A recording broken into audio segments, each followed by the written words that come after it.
Well, shalom, everybody. I'm Bill Cloud, and I want to thank you for joining me. We're going to be going through the Torah portion called BEHA'ALOTCHA, which means when you set up. This is taken from the book Numbers, or Bamidbar, beginning in chapter 8, verse 1, going over to chapter 12, verse 16. This Torah portion actually begins with instructions regarding the menorah and the priest and the kindling of the menorah and other things. And as you go through this Torah portion, at least this is my observation, the recurring message is demonstrated for us that God's people are to be a light to the nations. They're not to be like the nations. I've kind of said this through the years, that we cannot be a light to the nations if we're acting like the nations. However, we also see in this Torah portion, it is demonstrated that very often Israel did just that. That is, acted like the nations. And when they acted like the nations, they ceased being the light. Many times through its history, Israel allowed themselves to be influenced by others and to follow their example. Of course, this goes all the way back to the beginning in the garden when the man is told not to eat from the tree of the knowledge of good and evil. His wife is influenced by the serpent. She takes and eats it, and then he apparently is influenced by her to take and eat it, and that led to their exile. So again, even though Israel as God's people are called to be a holy, set-apart nation, a kingdom of priests, to be a light to the nations, they have, unfortunately, and still do, fall into temptation and end up acting like the nations. And many times because they allowed the nations to influence them. And so then in Numbers chapter 11, part of our Torah portion, we see a very dramatic example of this spiritual deficiency, this willingness, or whatever the word is, to let the nations influence God's people. And of course, this is in the wilderness. It's Bamidbar, in the wilderness. And so the wilderness is that environment that is going to expose our weaknesses, our flaws, and the tendency to complain and to murmur and to not be happy about things. And I wish things were better and I wish things were different. So it was in that kind of a situation that those of the nations led God's people to give into their lusts, to give into their appetites, to give into their murmuring, their grumbling, and complaining. So we're going to go to Numbers chapter 11, beginning in verse 4. It says this: Now the mixed multitude who were among them yielded to intense craving. So the first thing I would want you to notice there is it's the mixed multitude who give into this craving. But to the extent that the children of Israel also wept again and said, Who will give us meat to eat? We remember the fish which we ate freely in Egypt, the cucumbers, the melons, the leeks, the onions, and the garlic. But now our whole being is dried up. There is nothing at all except this manna before our eyes. So the mixed multitude first gives into this craving, but influences Israel to the point that Israel is reflecting back on Egypt and all the free food they had, forgetting the bondage, of course, but focusing on the free food. Now, that term, mixed multitude, in Hebrew, it's Arav Rav, the Arav Rav. And our good friend Brad Scott, through the years, has taught extensively about the Arav Rav and all of the ramifications and all the places the Arav Rav shows up in Scripture, even though it's not called that. Anyway, the mixed multitude, Arav, that is exactly what it means, mixed, Rav, it's to be great, to multiply. These are the people that had attached themselves to Israel. Depending on your opinion, it's people that saw the plagues falling upon Egypt. They saw how Israel is set apart, how things didn't touch Israel, and so they're inspired either by fear or reverence to join themselves to Israel. Some opinions are that these are people who were planted among Israel to do just what we see in Numbers chapter 11, or maybe there's a little bit of both. Nevertheless, These are people who are among the children of Israel. They are designated as a mixed multitude. And there are a lot of commentaries that suggest that they posed as converts, but they were really there to subvert. Whatever got them there, what we do see is that they were continually a thorn in the people's side who incited God's people to revolt. So, as I said already, they are the ones who first give in to this intense craving. They're lusting for the things that Egypt had to offer. They're out in the wilderness, and all they have is this manna. And they apparently are tired of it. They're bored with it. And so they're lusting after all these other things. And that incites Israel to start lusting after the very same things. And so instead of being a light to the nations, this mixed multitude, they're acting like the mixed multitude. And they're complaining and they're weeping. You know, discontent is contagious, whether it's 3,500 years ago or today. 3,500 years ago, that discontentedness was spreading throughout the entire camp. 3,500 years later, you get people who are discontented, even malcontents, and they're in the midst of a congregation. Guess what? As a cancerous cell, it's going to grow and it's going to spread. And people are going to begin to grumble, to complain, and to long for other things. And so then, once again, those who were called to be a light to the nations, or to these multitudes, are beginning to act like those multitudes. They were looking for a reason to complain, and so the mixed multitude just provided them a reason to complain. Now, I think it's interesting, very interesting, in fact, that they were lusting after the foods of Egypt, the leeks, the garlics, the melons, the cucumbers, the quote-unquote free fish. Free fish. I think it's interesting for several reasons. Number one, all the way back in the beginning, in the garden, it was a temptation of a particular tree and a fruit that was growing on that tree. That temptation to have what God says you're not supposed to have. And it's food. And so things that you can ingest, things that you eat, that's what started the problem. That's what was used by the adversary to incite rebellion. And that's how sin entered the world. And I just find it fascinating that food has always been central when it comes to problems that God's people experience. And so in this particular case, they're longing for the food that Pharaoh provided for them, even though Pharaoh also had made them slaves. So they're preferring the bondage of Egypt and the free food that came with it over the liberty that God had given them and the food that God was providing for them. And I can't help but relate that to what is going on today in our world and in this country. For instance, there are people in this country today, and I'm talking about the United States, and I realize that there are people watching this that may be outside of the United States. Maybe this applies to your situation as well. But there are people in America who are very willing to give up some of their liberties in exchange for things like health care.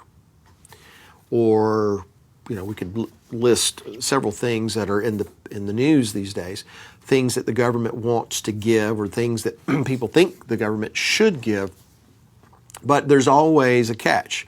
You're going to have to give up some of your liberties. So I guess my point is this: even though it's a different situation, a different scenario, nevertheless, that trait is still present in people, and not just secular people, but in God's people as well. It seems to be a very common trait. So this problem is interpreted by rabbis to say that if they had Pharaoh's food, if they had all the free fish, the leeks, the melons, the cucumbers, the garlics, yeah, we're in bondage, but at least we don't have to struggle to obey God. At least we don't have to obey God's commands in order to eat. Think about that. That's a a situation as I said, it's all the way back to the beginning. If I eat this, it's going to be breaking God's command, but I really want to eat this. I want this. And so they're looking back and ignoring the bondage of Egypt just so they can get the free food, so they can get the leeks, the melons, the cucumbers, and all those things. Now, there's another food situation that comes to mind here, and that is when Esau comes into Jacob, who has been making some stew. And Esau says, I'm about to die. I really, really want some of that stew. And of course, Jacob says, well, you need to sell me your birthright. And that's exactly what Esau did. He was willing to trade what was sacred, that is the birthright. And he was willing to do that for something was as common and as, not profane, but every day as a bowl of soup, a mess of pottage. Now, the one who did this, Esau, he is emblematic of the tare among the wheat. In other words, his name, Esau, is associated in Hebrew anyway with a weed or the unfruitful grass. And that's what's growing in the midst of the wheat. Of course, wheat is taken, it's made into bread, a staple of life, but that's what's growing in the midst of the wheat. All right, the mixed multitude were in the midst of God's people. And so as these two are growing together, what is the mixed multitude doing? What is the Esau among them doing? It is desiring this food, this something that is common. And to get it, they're about to die. Their appetite is so intense that we're just going to die. This manna, this bread that we go out 6 days out of 7 and collect from the ground, we're tired of this. We want meat. We want something that our appetites are craving. That's the Esau, so to speak, in the midst of God's people. Remember, he gave into this appetite. I'm about to die. And in Numbers 11, that appetite and that craving incited Israel to do the same thing, to crave meat. They specifically wanted meat. We remember the fresh fish. We remember this. We remember that. But they end up craving meat. We want some meat to eat. Now, on the surface, that doesn't sound like there's anything inherently evil about wanting a piece of meat. Everybody I know anyway likes a hamburger every now and then, a steak, piece of chicken. Nothing inherently evil with that. But the problem in this particular case is that they weren't just wanting a piece of meat. They were wanting meat that Egypt had to offer. You see, when they left Egypt, according to Exodus chapter 12, verse 38, and there's a couple of other instances that bear this out as well, when they left Egypt, they left with flocks and herds and much cattle. That means that they had a source for meat. But they didn't just want that. You see, what they were really saying is we want Egypt. We want to go back to Egypt. They were craving what Pharaoh had provided for them. And so what we see in this Torah portion is that God says, okay, you want meat? I'm going to give you meat until it's coming out of your nostrils and it becomes loathsome for you. In fact, if you read all the verses, you will find that when God brought quail into the camp, it was a wind that brought the quail, and the wind came from the direction of the sea, the text says. Now, there's only one sea that could mean, the one they had previously crossed through on dry land. Meaning that the wind coming from the direction of the sea was coming from the general direction of Egypt, inferring at least that the quail came from the direction of Egypt and maybe from Egypt itself. So all of this is just to kind of underscore the idea that they weren't just craving meat. They had a source for meat among them. They were craving Egypt's meat. And that's exactly what God gave them. He gave them what they wanted to prove to them that what they wanted was not what they needed. For years, My wife and I have prayed when we are uncertain about certain things or about, going a certain direction, making a certain purchase, what have you. We have prayed, God, don't give us what we want just to teach us. It's not what we need. We'd rather do without it, that is, do without the things that we'd like to have, just to find out that what we wanted isn't really what we needed. Just give us what we need. Because time and again we see in Scripture that God will absolutely give His people what they want in order to teach them. What you want is not what you need. Israel wanted a king. He gave them a king. It didn't work out so well. They wanted quail, and so He gave them quail until it was coming out their nostrils, and it was loathsome to them. You see, the manna that He provided was enough, and it was sufficient to satisfy their hunger. But it was not sufficient to satisfy their lusts for Egypt and what that represented. It wasn't enough to satisfy their desires for those things that they wanted but didn't need. So the manna, that is, it was what they needed, and they didn't have to work to gather it. They just had to walk out and gather it. They could freely eat, kind of like Adam in the garden before the fall. He could go to all the trees of the garden and he could freely eat. But when he ate that which he was not supposed to, when he lusted after that God said don't eat, from that point forward, then he had to go work in order to eat. Now, in Psalm 37, verse 25, it says, I have been young and am now old. Yet I have not seen the righteous forsaken, nor his descendants or seed begging bread. So God will always give us what we need. But God doesn't necessarily, what we want is not what we always need. Because what we want typically indicates lusting. So there's a difference between what we need and what we want. And so God will provide for us. He will provide those things that we need. He may not provide those things that we want, except in these kinds of situations when He's trying to prove a point. And in this particular scenario, the people of God were disdaining the food that God had given them, that He had presented for them. And looking just beyond the surface to see another spiritual concept here is we need to understand that the manna represented the Word of God. The manna is the bread from heaven that Messiah later would identify Himself with. Moses tells us in Deuteronomy 8 that God led you through the wilderness all these 40 years and He caused you to hunger and then give you bread that you didn't know nor did your fathers know for this reason, so that you would know that man doesn't live by bread alone, but man lives by every word that proceeds from the mouth of the Lord God. And so the manna, was representative of His Word. And so that's what they were really disdaining, was His Word. We don't want to keep His Word. We don't want to do His Word. We would rather go back to the bondage of Egypt and have free fish. And so to prove a point, in this particular instance, God gave them what they wanted.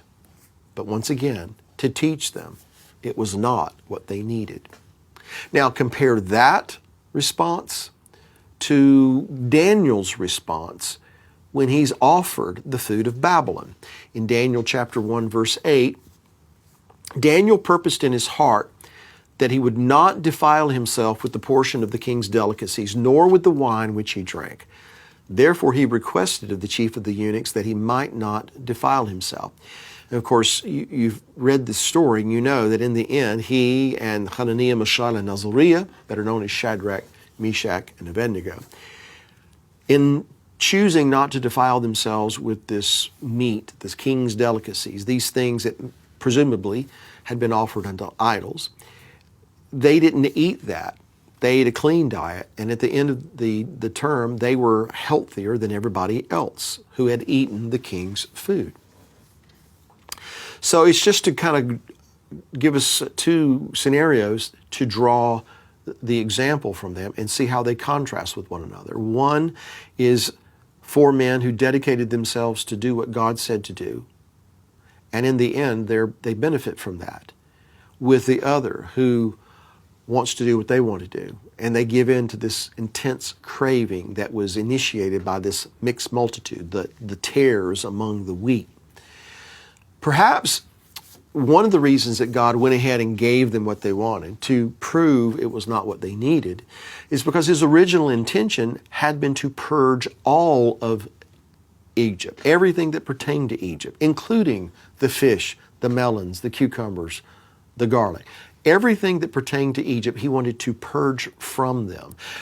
Let's put it this way. Perhaps that body of people, God wanted to put them through a detox so that their system, not just their physical bodies, but their psyche, their emotions, their consciousness, their soul, the spirit, it would be completely purged of those things that were associated with Egypt. Yet time and again, they desired to go back to Egypt and to doubt the Lord. Now, here's what you and I need to glean from this. Paul warned this generation, the generation that you and I are in, he warned us that in examining what those people did and didn't do, to make sure that we did not make the same mistakes that they did. 1 Corinthians chapter 10, verse 11. Now, all these things happened to them as examples, and they were written for our admonition, upon whom the ends of the ages have come. Again, if we believe we're living in the end of the age, then Paul is speaking directly to us. And he's saying of that Exodus generation, those who were in the wilderness, those who gave in to this intense craving, don't make the same mistakes they made.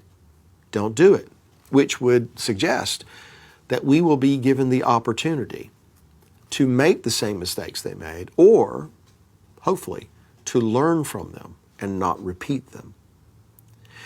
The Lord told them that he was going to give them what they wanted, what they had lusted for, until it became loathsome, until it was coming out their nostrils. And so we read how the quail, presumably exhausted from the flight, the wind brings them in, and they're not able to get above 2 cubits off of the ground. And so the people could go out and they could net them very easily. God made it easy for them.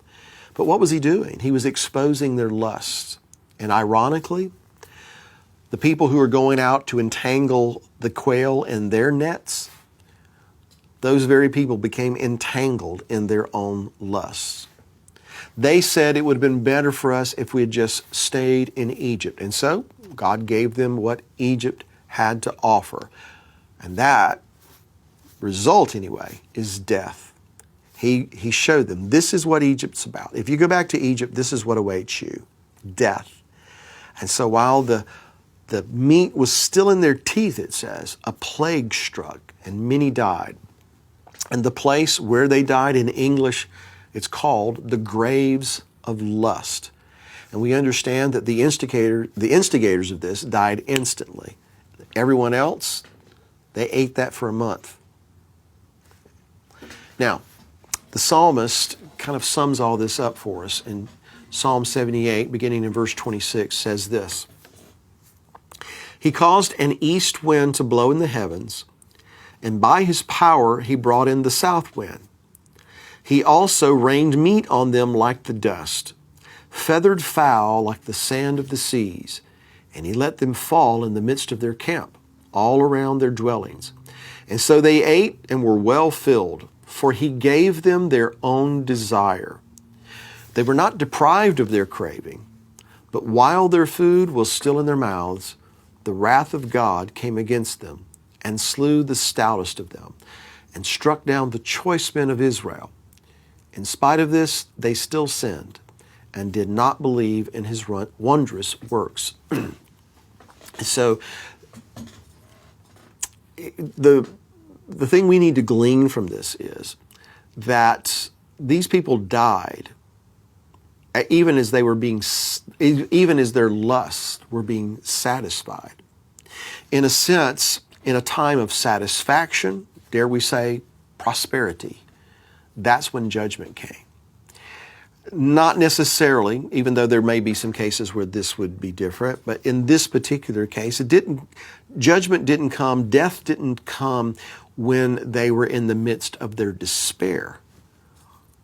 Judgment came, death came when they were in the midst of just being satisfied and just being full of joy because what they craved and what they desired was being supplied to them. That's when judgment came. Because once again, God will allow His people to have what they want in order to teach them what you want is not what you need. It's just like, once again in the garden, that forbidden tree. I think that God could have, if He had wanted to, He could have put an angel in the way to keep the woman from having a conversation with the serpent. He didn't do that. Actually, that's what the man was for. Adam should have spoken up. Adam should have said something. But God didn't work it that way. The tree was there. He just told them, don't do this. But many times what we see is God allowing His people to have what they want, because what it does, it exposes what's in our heart. You know, recently we went through a political cycle that was probably the most contentious any of us have ever seen in our lives. And depending on how you feel about this, you might say that for some, God has given us what we want. And we're waiting to see if what we want is really what we need. God didn't stop these people from partaking of all these things. It's just that God warned them, if you do this, here's what's going to happen. And so in the last couple of minutes here, let's summarize it this way. And it has to do with the parable of the prodigal.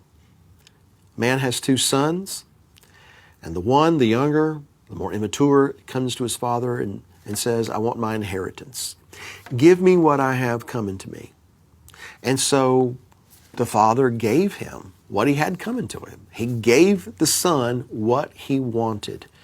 And then the son went out and he learned that what I wanted isn't really what I needed, because he lived that riotous life. He ends up feeding the pigs. There are all these terrible results, and he's about to die.